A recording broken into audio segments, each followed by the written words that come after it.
Well, thank you very much. It's an honor to have a friend of mine, a very good friend of mine. We've become friends, actually, through the trials and tribulations of everything. Mark Rutte, Secretary General of NATO, highly respected. Every country, almost every country in Europe. I think you can almost take away the almost pretty soon. No. But they all have great respect for the leader, and he is the leader. And we've had some very good discussions today, and things are going along pretty well as regarding Ukraine, Russia. We thought it would be a little bit easier. That's turned out to be tougher than the Middle East. The Middle East was supposed to be the tough one, and we've solved that puzzle, but this one will get solved also. So I want to just say it's an honor to have you, Mark. Thank you very much. Thank you so much for hosting again. And we were texting, I think it was on the day when you were in Israel and in Egypt, this tremendous success you had under your leadership, bringing peace to the Middle East. And then we texted each other and said, and the next big thing has to be Ukraine, Russia. And I want to help, NATO wants to help, my colleagues want to help to basically deliver on your vision of peace in Ukraine. And I really want to thank you for everything you're doing, including breaking the deadlock with Putin, starting the dialogue in February when you came in as president in January, but also for everything you did with NATO. The fact that we are now at this 5%, the huge success in The Hague at the NATO summit, the fact that Europeans are also stepping up when it comes to Ukraine, basically the weapons from the US being delivered to Ukraine, paid for by allies, and the Europeans coming together to discuss how can we sustain Ukraine post the peace deal. All of this is evidence of your leadership of pushing the Europeans and the Canadians to do more, to deliver, and to equalize in spending with the US. So on all of this, and today we will talk more on how we can really bring Ukraine to the next phase and get this terrible war, and all the bloodshed ended. And as you know, we are going to be making a big trip next week. Some of you are going with us. We'll be going to Malaysia, South Korea, and Japan. In South Korea, I'll be meeting with President Xi of China. We'll have a pretty long meeting scheduled. We can work out a lot of our questions and our doubts and our tremendous assets together. So we look forward to that. I think something will work out. We have a very good relationship. But that'll be a big one. We canceled the meeting with President Putin. It didn't feel right to me. It didn't feel like we were going to get to the place we have to get, so I canceled it. But we'll do it in the future. But next week we'll be with many of you in those locations that I told you. Then it's back to Washington. So thank you very much, everybody. Yeah, please. Mr. President, can you tell us a little bit about why you're elevating sanctions against Russia right now? I just felt it was time. We've waited a long time. I thought that we'd go long before the Middle East. And Mark, as you know, we did the Middle East plus 7. So we did 7 different wars from Pakistan and India to so many. Azerbaijan, Armenia, which they said was impossible to do. All these wars I did, and the one that we have left, we have one left. It'll be 9. We have one left, and I think we'll get that done too. I think we're on our way to getting it done. We have to. Mr. President, do you have a timeline for when you think this war is going to be over because of your leadership? No, I don't have a timeline. You can't have in war. It's hard to have a timeline. You know, so many things happen in war. Go ahead. What about Tomahawk missiles? Putin is definitely Well, the problem with the Tomahawk that a lot of people don't know, it'll take a minimum of 6 months, usually a year, to learn how to use them. They're highly complex. So the only way a Tomahawk is going to be shot is if we shot it, and we're not going to do that. But there is a tremendous learning curve with the Tomahawk. It's a very powerful weapon, very accurate weapon, and maybe that's what makes it so complex. But it will take a year. It takes a year of intense training to learn how to use it. And we know how to use it, and we're not going to be teaching other people. It's too far out into the future. Yes, Mr. President. Yes, please. I saw, Mr. President, that you said as recently as yesterday that you still believe that Putin wants to end the war. Yeah, and today I do. You took this step to ratchet the sanctions and put more pressure on him. What else are you going to do to encourage him to get there, or can you explain why you do believe he wants peace? Yeah, it's a good question. Today is a very big day in terms of what we're doing. Look, these are tremendous sanctions. These are very big. Those are against their 2 big oil companies, and we hope that they won't be on for long. We hope that the war will be settled. We just answered having to do with the various forms of missiles and everything else that we're looking at, but we don't think that's going to be necessary. We would like to see them just take the line that has been formed over quite a long period of time and go and let's go home. Last week they had almost 8,000 soldiers killed. Many Russians were killed last week. Many Ukrainians were killed last week. We think it's ridiculous and would like to have it end. Why do you think you want peace, though? Why do you still believe that? I think they want peace. I think they both want peace at this point. It's been, it's almost 4 years. You're going into 4 years. And if I were president, it never would have started. But yeah, it's time. Mr. President, on the shutdown, do you plan to meet with Democrats before you head to Asia? And if not, why not meet with Democrats? Well, I think it's a shame that it's shut down because we have the greatest economy, as you were saying before. We have the greatest economy in the world right now, by far, the United States. We have almost 18, now it was 17, now it's $18 trillion being poured into our country, and it's no time for shutdowns.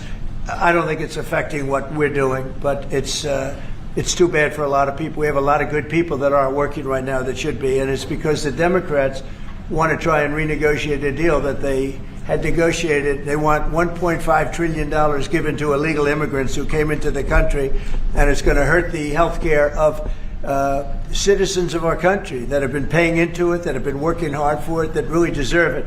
So we're never going to do that. It's not going to happen. And I will tell you, there are a lot of good Democrats that really want to make a deal. And I think all we need is 5 Democrats because we have great support on the Republican side. So I think we need 5 Democrats, and there are a lot of them that want to make a deal. So I think at some point,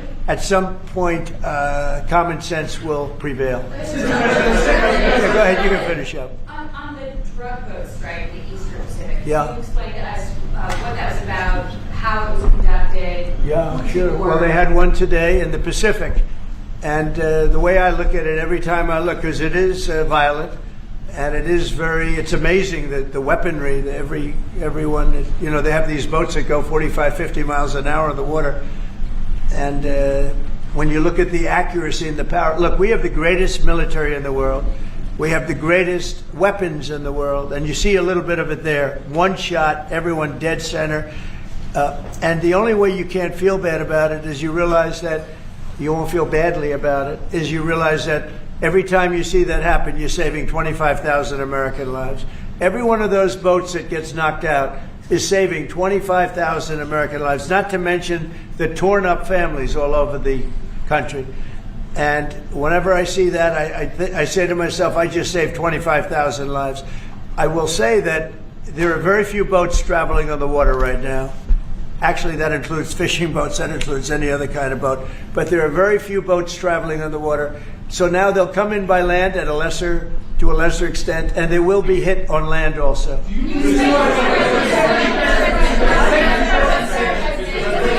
ahead, in the back, please. Do you have legal authority if they do come? Yes, we do. We have legal authority, right? We're allowed to do that. And if we do by land, we may go back to Congress. But we have, this is a national security problem. They killed 300,000 people last year. These drugs coming in. They killed 300,000 Americans last year, and that gives you legal authority. We have a national security really, I will say this. When you look at the people we're dealing with, and we know them. We know the people coming in. We know the boats. We know everything else. We're allowed to do it. It's in international waters. If we don't do it, we're going to lose hundreds of thousands of people. Now, they'll be coming in by land a little bit more because they're not coming in by boat anymore. There are no boats in the water. There are no more boats. We know the boat almost immediately. It's pretty unusual when you see somebody with a fishing rod and 5 engines on the back of the boat. You don't need that to go fishing. Wait. And we will hit them very hard when they come in by land.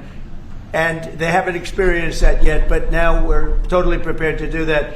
We'll probably go back to Congress and explain exactly what we're doing when we come to the land. We don't have to do that, but I think, Marco, I'd like to do that. You may respond to that if you want. Yeah, well, I mean, the question is, bottom line, these are drug boats. If people want to stop seeing drug boats blow up, stop sending drugs to the United States. Does it matter if it's in the United States? Well, these are all in international waters. The boat. Can you do a strike in the United States, or if we're the Well, that's a different matter. Now you're talking about a law enforcement matter. In this particular case, there are people traveling on international waters headed towards the United States with hostilities in mind, which includes flooding our country with dangerous, deadly drugs. And they're going to be stopped. And that's what's happening. And in the case last week, you saw there was a submarine. It was a submarine. It was a submersible. That's a drug boat all the way through. We know what these boats are. The president just said it. We track them from the very beginning. We know who's on them, who they are, where they're coming from, what they have on them. If you're running drug boats, you're in grave danger. And drug usage is way down. And drug usage coming from the sea, they call it ocean drugs, a little term that they use, the ocean drugs, is very close to non-existent right now. I wouldn't want to be in one of those boats heading away. They're driving happily to destroy the lives of people, and that's the end of them.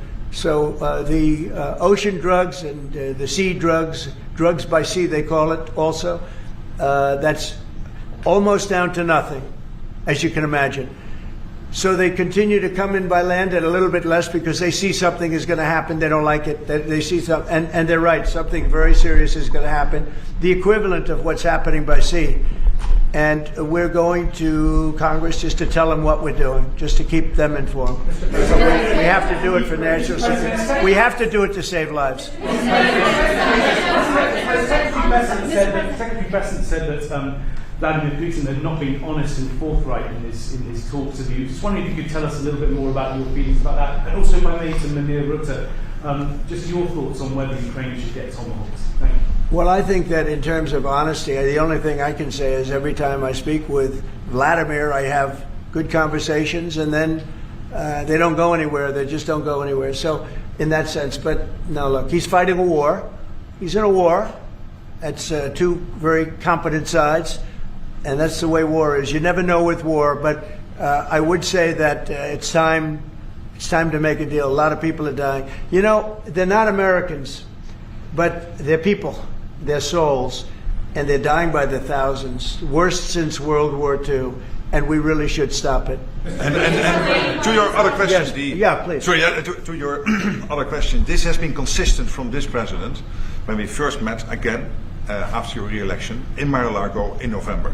You said we have to stop the killing. This is close to your heart, and this is your vision. That's why this war needs to end. When it comes to Tomahawks or whatever system, it's up to individual nations to decide whatever they want to supply to Ukraine. NATO doesn't take a position, but I can assure you this. When the president called me in July and said we want to again send weapons into Ukraine, paid for by our allies, the Canadians and the Europeans, that was an important moment. And that is now taking place, and the ambassador, myself, we're working hard at this. Already a couple of $1 billion of weaponry into Ukraine from the US, paid for by allies. So I'm not going to comment on about the Tomahawks, but when it comes to the US and all the support for Ukraine, it is there and it is close to the president's heart, and I know this. I will say this, and Mark can say it better than anybody. The European nations and Canada have really pulled together, and it's beyond even that. I mean, it's really beyond that. I was with the Australians, the New Zealanders, Japan, they're all. If you want to really add them up, we could really add them up. But NATO, basically, European and Canada, and a lot of other nations, they've really band together. They are not happy about what's happening with Russia and Ukraine. They're not happy at all. Neither am I. Mr. President. Jeff? Sir, just changing this topic slightly, I see you've got the Yeah. model of the White House and the ballroom. Many people were surprised the entire East Wing is being demolished because you had said initially that the ballroom would just touch or would not. Well, certain areas what are happened? certain areas are being left. We determined that after really a tremendous amount of study with some of the best architects in the world, we determined that really knocking it down, trying to use a little section. You know, the East Wing was not much. There was not much left from the original. It was over the course of 100 years, it was changed. The columns were removed, and it was a much different building. Then a story was added on in 1948, 1949. There was a story added on, which was not particularly nice. And the building was very, very much changed from what it was originally. It was never thought of as being much. It was a very small building. And rather than allowing that to hurt a very expensive, beautiful building that, frankly, they've been after for years. You have that. I brought these along so people could see, but it's, there's a relative Nobody's actually seen anything quite like it. I think it'll be one of the great ballrooms anywhere in the world. It's about $300 million. It's set to do many, many things, including meetings of foreign leaders, including the honoring of foreign leaders. You can see this. This is a plan. If it's got tables so that you honor a foreign leader, we have a proper space. Right now, we have a space that with tables holds about 79 people. And this is a proper kind of a thing. Now, what the White House was doing, as you know, is they were putting tents out on the lawn. This is an interior shot of the ballroom. I think there'll be nothing like it. And it's being paid for 100% by me and some friends of mine, donors to it. The government's paying absolutely nothing. We're also working with the military on it because they want to make sure everything's perfect. And the military is very much involved in this. They want to make sure everything is absolutely beautiful. You can see the kind of interiors that we're talking about. That's an interior of the ballroom. And it's the highest level. And you see it goes beautifully with the White House. I mean, the mix is beautiful. So over the years, many presidents have made changes. This obviously would be the biggest change, but this was something they've wanted for at least 150 years. Many of you have gone to the events where they had, as an example, President Xi, or they had, you know, a leader of one of the countries, including the king and the queen from your favorite country. Absolutely. Frankly. But where they'd be honored, and they'd be in a tent out on the lawn, and it would rain, and it was a disaster. Brian's shaking his head. You know what I'm talking about.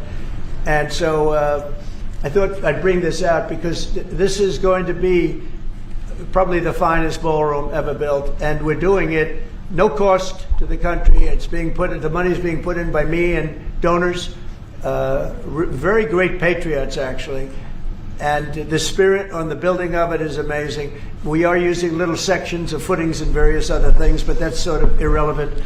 In order to do it properly, we had to take down the existing structure. The way it was shown, it looked like we were touching the White House. We don't touch the White House. That's a bridge, a glass bridge, going from the White House to the ballroom. Then you get into the lobby of the ballroom, and then you go into the magnificent, the main room. And it's something that has gotten incredible reviews. And you're just quickly following up on that. Just quickly following up on that, sir. I just want a quick follow up on that question. Your response to people who say that you haven't been transparent enough about this. I haven't been transparent? That some of your critics feel it should have gone for a I've review. shown this to everybody that would listen. Third-rate reporters didn't see it because they didn't look. You're a third-rate reporter, always have been. So third-rate reporters didn't look, but anybody that asked, these pictures have been in newspapers. They've been all over the place, and you know we're very proud of it. It's gotten great reviews. It's gotten really great reviews. So I think we've been more transparent than anybody's ever been. Some critics think, Mr. President, that the sanctions that you're announcing today will push Putin to the. Well, I don't know that they will. I think that they'll certainly have an impact. They're massive sanctions. It's sanctions on oil. The two biggest oil companies, among the biggest in the world, but they're Russian. They do a lot of oil. And hopefully it'll push, hopefully he'll become reasonable, and hopefully Zelensky will be reasonable too. You know, it takes two to tango, as they say. And we're going to find out. They hate each other. These two people hate each other. You know that better than anybody. And it makes it more difficult than it should be. This should be easier to do. But the level of hatred between Zelensky and Putin is very substantial. Could I add one thing? What the president is doing today with these sanctions is putting more pressure, of course, on both parties, in this case on Russia. It's all about changing the calculus, making sure that Putin understands that the president's vision this weekend of having a ceasefire, stop where they are, as you literally said, that this has to be step one now.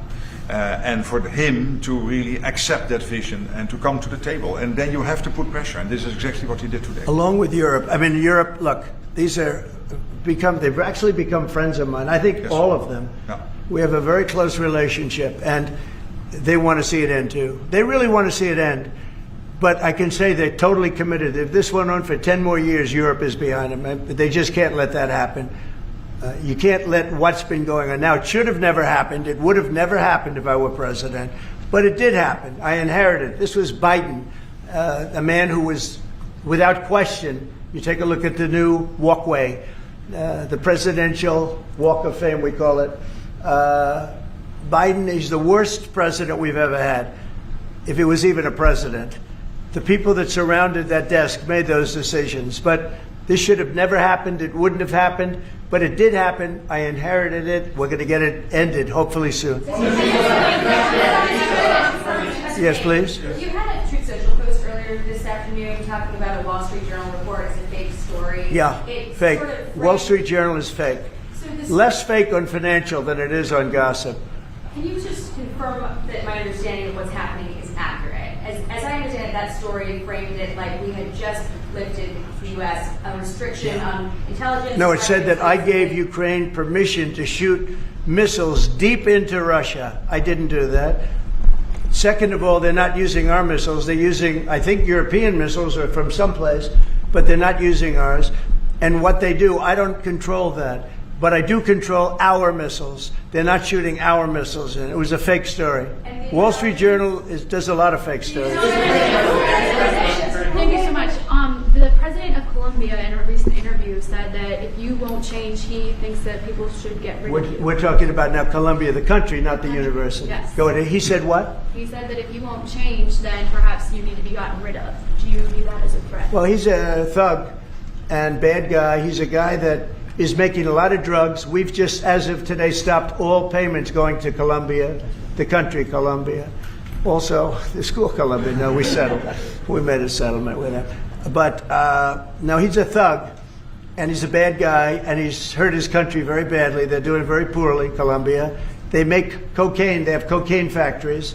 They grow all sorts of crap that's drugs, bad drugs coming into the United States, goes generally through Mexico.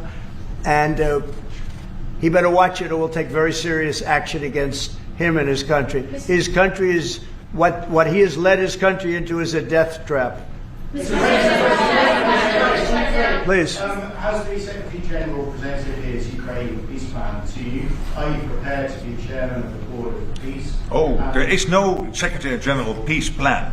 But I'm here, I really want to correct it because I saw some of that in the media. Of course, many people are thinking how to bring this terrible war to an end and supporting the President in doing that. Why I'm here is to dialogue again with the President how I can be, how NATO, my colleagues and other colleagues in NATO can be of maximum support to get that done.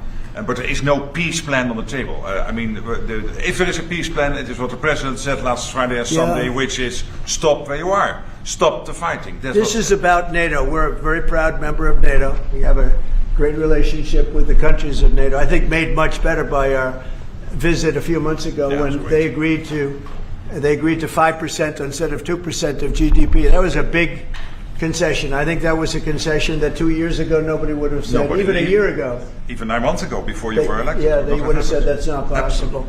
And the difference is they're paying 5% as opposed to not paying 2%. A lot of them weren't paying, with the exception of Spain. I think you're going to have to talk to Spain because they're not. Spain is not a team player. So other than Spain, everybody's 100%. And you could solve the Spain problem very easily, I think, if you want. Brian, go ahead. Yeah, go ahead. Then we'll take Brian. Go ahead. The soybean farmers, are they going to be getting support from you soon? Yeah, well, they do. So what's happened, you could say with that, you could say with beef, with all of it. The beef, the ranchers, let's say, who have done a great job, have lost their shirts for many, many years. They've really been decimated. And I helped them a lot. I put tariffs on things coming in to the country, including beef. And that gave them a chance to finally have a decent industry. We are going to be talking to them. They're great people, but they've been hurt for 25, 30 years. They've been losing because other countries have taken advantage of them. And by putting tariffs on, they've been able to make a few dollars. They've been able to have an industry. But I also want to keep the beef prices low. So I'll be talking with the ranchers, and I'll be speaking with a lot of different people, including Scott and Howard, and we'll do something. Because prices are way down in our country. Energy is way down. I think you're going to see $2 gasoline very soon. I see that it's $2.50 in a lot of places, $2.50. We were heading to $5, $6, and $7 if Biden didn't go back to my policy toward the end, you would have seen, but he didn't go back to the full policy, and he missed the most important thing. So we were up to, we were way up. I think you're going to see $2 gasoline. We couldn't even break that number. That's a big difference. The only cost that's really up is beef, and the fake news only wants to talk about beef. And what I did is I made it possible for those people to survive. They're incredible people. But they were being decimated by other countries, and I didn't want that to happen. So prices are way down, groceries are down, everything's down, energy's way down. Even interest rates with a bad chairman of the Fed. He's terrible. He's a fool. But even interest rates are down. So our country has never done better. We're going to take in, I think, $21 trillion this year. No country has ever taken in more than $3. And we're going to take in $21 trillion of investments because of the tariffs. If we didn't have tariffs, we would be a mess. We would be a national security problem. And we've done a job. So I'm very happy about that. We're going to do something very quickly and easily on beef to get it down. The ranchers understand that. They're so happy for what I've done. I saved them. I don't think you'd have any beef in this country if I didn't do that. So we're very proud of that. Yeah, Brian? Yes, sir. Yesterday in Los Angeles, immigration officials were attacked by some protesters. Yeah, sure. To arrest an illegal alien. Gavin Newsom, other Democrats, have used very aggressive language in terms of how to address ICE cases out in the field. Is there any responsibility that we can place on Gavin Newsom and other elected officials for using such aggressive language? Well, Gavin has to be careful. Remember that when I first came in, they had a terrible riot in Los Angeles. They had the fires, which shouldn't have happened. They didn't have the water for the fires. They should have had the water coming in from the Pacific Northwest. They didn't have the waters. They didn't have water in the hydrants or the sprinklers. So they had the fires, and then they had the riot. And if we didn't go and take care of that riot, you would have lost Los Angeles. You would have canceled the Olympics, which is because of me in Los Angeles. And the police commissioner, the head of the police, said, if the president didn't come in, we would have lost Los Angeles. We did not have the capability of taking care of it. And he said it very strongly. And we did a great job. And within a week, it was all done. Within one day, it was done. But within a week, it was all done. And then they go back to their normal practice of weakness, of not taking care of criminals, meaning taking care of putting them in jails where they should be. Washington, D.C., and you all are the best people for that, because Washington, D.C. is now one of the safest cities. It was one of the most dangerous cities in the country. Now Washington, D.C., believe it or not, I'm embarrassed to say it in front of you, but Washington, D.C. went from one of the worst, most dangerous cities to you can walk down the street, you can send your child to meet you at a location. Your child is going to be fine. We have a very, very safe city, one of the safest, and very proud of that. Memphis, by the way, is coming along fantastically. We're in Memphis right now. We had the FBI in Chicago. We're doing things. We haven't served Chicago yet. When we do, Chicago will be very quickly a very, very safe city. But if you look at what's happening in Memphis, it's great. But you got to look at Washington. People are coming up to me. People that work in the White House are saying, "Thank you, sir," and I immediately know what they're thanking me about. It's thanking they can walk to work. They would never walk to work a year ago. They can walk into work and they feel safe and secure, and it's beautiful. And I'll tell you what, it's really an honor to add that great ballroom to the structures in Washington. It's going to be one of the great ballrooms of the world, and I think it's going to be something you're all going to be very proud of. That's coming up with President Xi. What do you hope comes out of that meeting? What deliverables? I think we'll make a deal. I think we're going to make a deal on the rare earth is the least of it. Look, the tariffs are much more powerful than the rare earth. The rare earth is a disturbance, but there's a lot of rare earth around. I'll tell you, I've had more calls on rare earth. We've got it. Everybody's. We'll make a deal on, I think, everything. I think we're going to make a deal on soybeans and the farmers. I think we're going to make a deal on maybe even nuclear. President Putin in his call mentioned to me about nuclear, where we do a de-escalation, and I'm fine with that. I think it's good. I think it's a very appropriate thing. We have the most nuclear weapons. Russia's second. China is actually third by a long way, but they'll be even within 4 or 5 years. Too many. And we are talking about de-escalation. That's already being talked about. Can you convince And I think we'll probably add China into the mix. Mr. President, can you convince President Xi to stop purchasing all that Russian oil that's funding this war against Ukraine? Well, I think I'll be talking to him about it. I think it's a little bit of a different talk. India, as you know, has told me they are stop. You know, it's a process. You can't just stop it. But by the end of the year, they'll be down to almost nothing. That's a big thing. That was almost 40% of the oil. India, they've been great.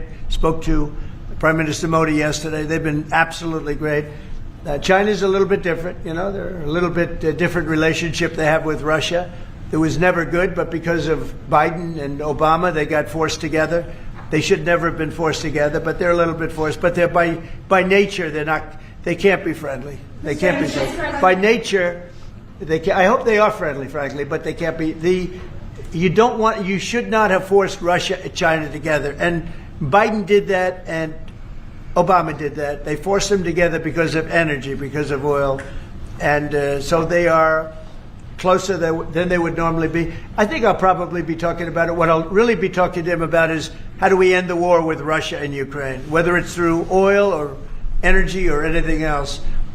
And I think he's going to be very receptive. He would now like to. I'm not sure that he did at the beginning. He would now like to see that war end. Do you think Xi plays an important role, Mr. President? Do you think Xi plays an important role in terms of inserting himself and convincing Putin, who he speaks to regularly, to stop the war? Right yeah, I do. I think he can have a big influence on Putin. I think he can have a big influence on a lot of people. Look, he's a respected man.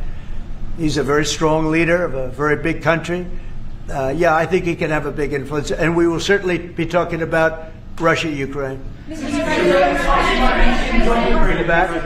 Mr. President. Liam Cosgrove with Zero. My question is actually for the Secretary General. Yes. Mr. Secretary, I don't know if you've seen this, but polling out of Ukraine shows a massive collapse in Ukrainian support for the war. A Gallup poll had it just 23%. That's less than a quarter. Zelensky came out today praising President Trump's proposal for freezing the front lines of battle as part of a ceasefire.